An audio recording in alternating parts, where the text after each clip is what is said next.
We're going to run the country until such time as we can do a safe, proper, and judicious transition.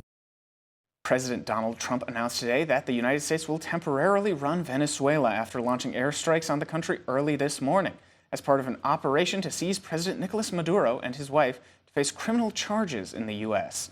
The operation, titled Absolute Resolve, comes after the Trump administration has accused Maduro's regime of narco-terrorism, stating last week that Maduro had sent billions of dollars of drugs into the United States. CBS reports it also came after weeks of U.S.-led boat strikes into the Caribbean Sea and the seizure of 2 oil tankers off Venezuela's coast. In Minneapolis, protesters gathered at East Lake Street and Minnehaha Avenue, calling the decision unconstitutional.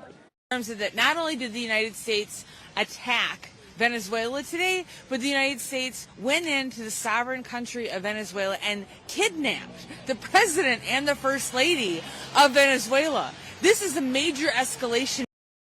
In a Saturday morning press conference, President Trump also announced that until a transition of power happens, the U.S. is set to sell Venezuelan oil in, quote, probably much larger doses. The Trump administration's move has drawn criticism from some U.S. lawmakers alleging the strikes and the regime change was carried out without legislative approval.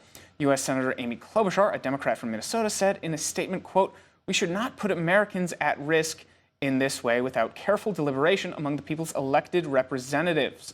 Wars for regime change can lead to unintended consequences. Right now, we need a full briefing on how to avoid spiraling instability and a vote to stop this unauthorized action from continuing, end quote. Early this morning, U.S. Representative Brad Finstad, a Republican from Minnesota, had a different perspective. In a statement on X, he thanked the Army personnel who worked on the operation, saying, quote, today our country and the world are safer, and the Venezuelan people have a chance to reclaim their democracy.